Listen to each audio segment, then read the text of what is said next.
as soon as the players are ready, we're actually going right now with the game. Let's find out what's going to happen here. Starting to the top left, we currently see the Protoss player for mousesports. This is mouzMaNa. And at the bottom right, the player who is ahead in this series, it is LG-IMMVP's MVP. And he's ahead, of course. He took the game on Abyssal City. What are we going to see from him on this map, on Ohana?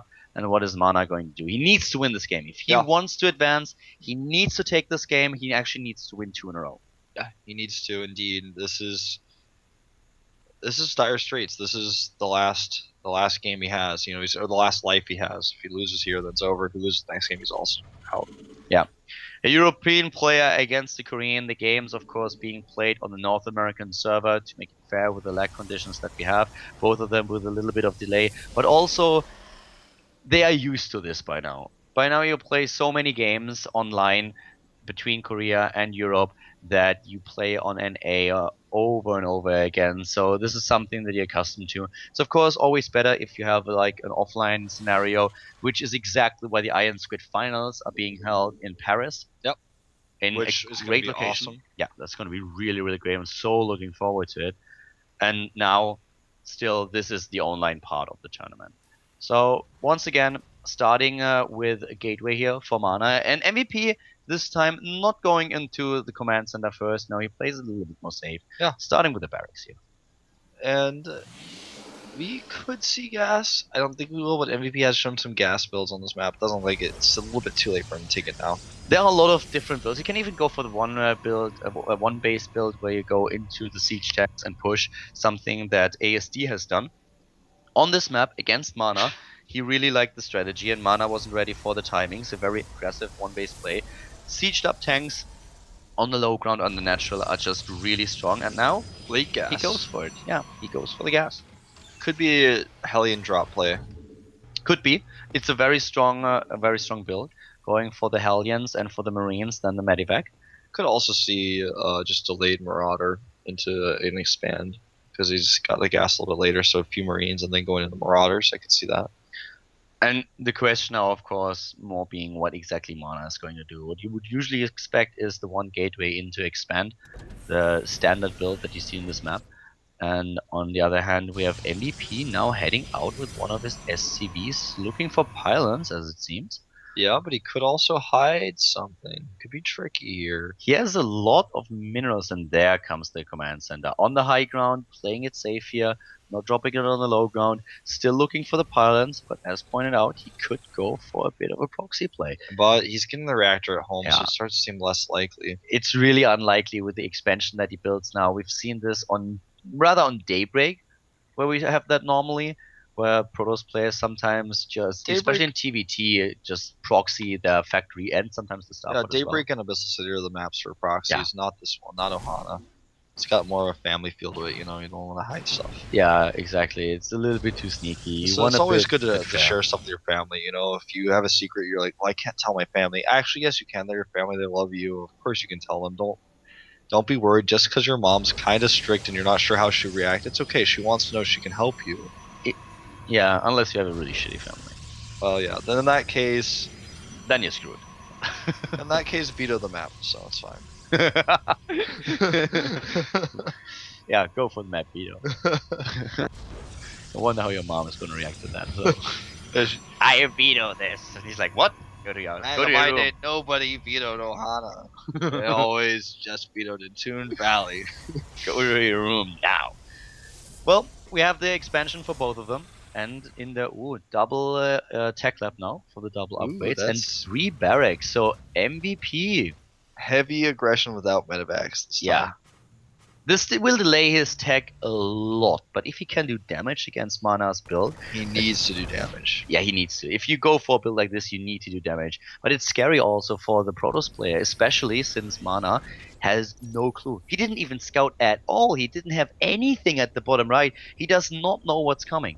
Yeah, playing very blind here. It works out because if he had scout, he would have just been denied by the double wall, because if he went for a fast double depot, but you know, in this case now that's why he's getting the robo. He wants to see what's going on. He's going to get his first glimpse into the MVP's base. Yeah, he needs an observer here, but usually what Mana does is position the observer in front of his opponent's base so that he sees the move out and knows when he's moving out with the units onto the map. But now we have those double upgrades, and the Marauders are being built, so a very aggressive build by MVP once again. This could end things early here if Mana is not prepared. He has also a lot of Marines in the middle of the map, and if Mana isn't careful with the movement of his Observer, MVP will just snipe it, and that would be the worst case Yeah, scenario then he for can just Mana. walk across and kill him with a total surprise attack. He'll be totally clueless. He'll have no idea. So the Observer, we have two Observers, and the first one is moving across the map. MVP, He doesn't see it. he doesn't see it. He doesn't know. He Oh, but may. here we go. Well, the thing is, the observer's gonna see He these sees it. units. And no scan. His tech has been revealed. Immortal is being chrono boosted. Mana in position. Next round of Warbinds is ready. The sentries are there for the force fields. Yeah, he's gonna need really good ones because without Medivacs, you could force it basically forever. But he's gonna kill these rocks. In fact, I think. Yeah. Stim is also not done. Combat shield and Stim about to be completed. Another pylon to the bottom left of the map could be used later on for Mana. Could be used for run-bys. Yeah. Which is something that's really cool if you can buy time with forces. He only has a few sentries though. Targeting on the Immortal is going to be really important here. He needs to take out those Marauders. He's actually going to try to go on both fronts, I think. Yeah, a very, very strong attack by MVP. He's trying to come up the ramp now. He's taking down one of the pylons. Here comes the Guardian Shield. Nice targeting so far. Are so late though. But and they're MVP, good. Yeah, they're good. But, MVP I feel could have done a little bit more with this.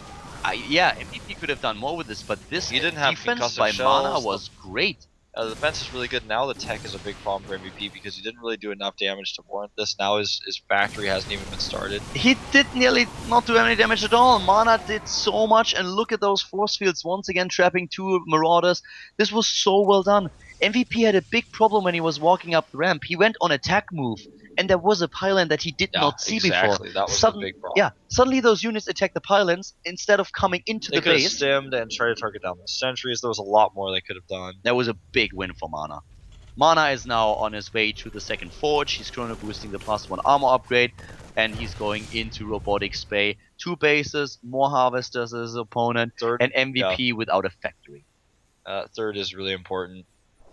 And the thing is that third is normally risky on this map if you don't have the rocks down, you don't have, if your opponent has medevacs, but he has neither the medevacs nor the rocks to worry about. So Mana can now just transition into normal play. It looks like he wants to go into Colossi.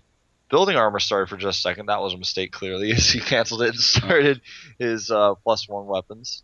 And Mana knows that he's ahead. At this point, he is taking his third base, where MVP doesn't even have a third command center, and it certainly looks like MVP is not going to try to take a third base. He will most likely just try to end the game on 2 bases again, because he knows that playing a catch-up game is going to be very difficult for him.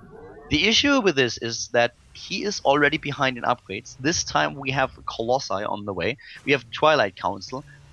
This is going to be very, very difficult for MVP to pull off. Yeah, he sees the third. Marines taken out. +1 armor will be done in a second. Mana has so many chrono boosts available. He's just got all the advantages, and MVP is really going to struggle to fight him here. I think we're going to see that SCV pull I talked about earlier, but you know, that Marauder. If MVP really goes for a timing attack, well, an attack on 2 bases, I think it's going to be easily shut down because there's too many upgrades. The area of effect is going to be insanely good. The bigger issue for me is really that he can't go into enough Vikings. He's getting a second starport now because he wants to have a few Vikings too. But he can't afford the Vikings and the army. Exactly, the Vikings, the army, and the medivacs. That's why he salvages here too, because he knows he's like, I need that money right now. He's trying to go for it now, Wolf, but look at the upgrades here. +1 will be done soon. Yeah. The second armor upgrade is on his way. Range will also be completed, and given the timing, we might even see at the end of the fight or when the fight starts, maybe even charge. It looks like he's just going to go with +1 and then he's going to rally the Vikings behind. So he's going to have 3 Vikings at first, and then the second wave of Vikings will give him 6. They're going to fly across the map, but he has a lot of army supply. He has 80 against 50. But the composition is the problem. Yeah, it's just the upgrades that and we have. And this begs the question, has has Mana tech too much? Is he Yeah. gonna have enough? You know, I think he should still be able to hold, but that's what MVP is banking on here. Is like, well, you're trying to go Storm and 2/2 upgrades and charge Yeah. and get Colossi while you try to hold the third base and add 3 gateways. I think maybe That's a I've done really good enough. point.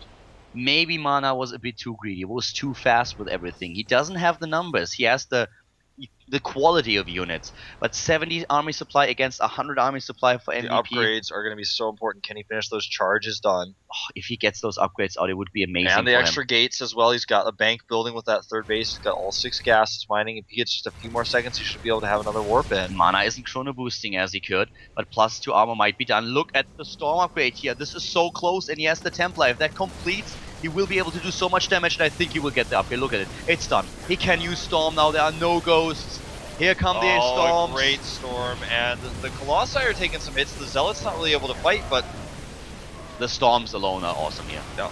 He needs to pull that Colossus back, though. He's going to lose the Colossus, but the upgrades are about to finish. +2 armor. Is nearly done. Great storm, and MVP is pushed back here. Yeah, this is just way too much. This is way too much. Storm +2 armor, +1 attack. Mana is taking a supply lead. He's walking down the ramp. He has charge lots. They charge in close to distance. Out of energy here. MVP. Oh, look at that force shield. Blocks him out. The first fight, just to put Mana so far ahead that MVP could not catch up anymore. He tried, but he wasn't able to do it.